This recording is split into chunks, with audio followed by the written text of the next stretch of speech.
अमरावती जिल्ह्यातील चांदूर बाजार येथे शेतकऱ्यांच्या प्रश्नांनी आज संतापाचा उद्रेक झाला। अतिवृष्टी, नापिकी, पीक विमा अपयश, शासकीय मदतीचा विलंब तसेच तूर हरभरा खरेदीचा अभाव आणि रात्रीच्या कृषी विजेच्या निर्णयाविरोधात शेतकरी रस्त्यावर उतरले।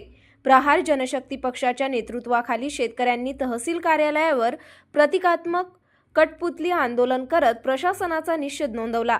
केवायसी पूर्ण करूनही मदत न मिळणे, पीक विमा कंपन्यांची उदासीनता, व्यापाऱ्यांकडून होणारे शोषण, ज्येष्ठ व दिव्यांगांचे अनुदान प्रलंबित राहणे तसेच कामगारांच्या विविध प्रश्नांकडे प्रशासन जाणीवपूर्वक दुर्लक्ष करत असल्याचा आरोप आंदोलनकर्त्यांनी केला।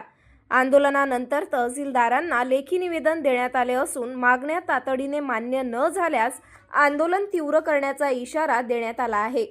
चांदूर बाजारमधील या आंदोलनामुळे प्रशासनावर दबाव वाढला असून शेतकऱ्यांच्या मागण्यांवर पुढील भूमिका काय असणार याकडे सर्वांचे लक्ष लागले आहे।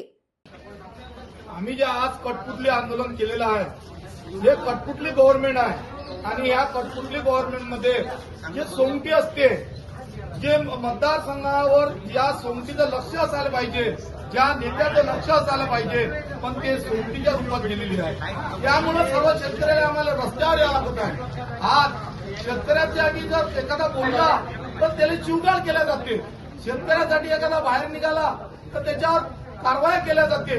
परंतु हे किती दिवस शेतकऱ्यांना आम्ही सहन करायचा आहे। म्हणून या कठपुतली गव्हर्नमेंट मधल्या या सोंगटीला जाग यासाठी आणि जे शेतकऱ्याचे पैसे अडलेले आहेत, जे 11,000 शेतकरी आहेत या पूर्ण मतदारसंघातले, तालुक्यातले, यांचे जे हक्काचे पैसे आहेत ते अजूनपर्यंत 4 वेळा केवायसी करूनही मिळाले नाही।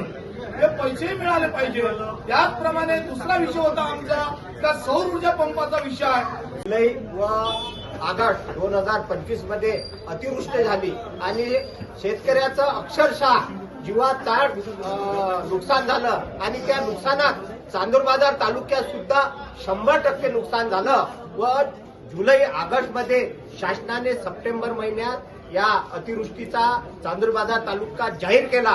परंतु आज जानेवारी 26 असून अति तातडीने शेतकऱ्याला मदत द्यायला सांगितली, परंतु या चांदूर बाजार तालुक्यातल्या प्रशासनाने आज तारीख 11,000 शेतकऱ्यांचे अतिवृष्टीचे पैसे आज 12 जानेवारी 2026 रोजी 11,000 शेतकऱ्याचे अतिवृष्टीचे पैसे अजून खात्यात आलेले नाही।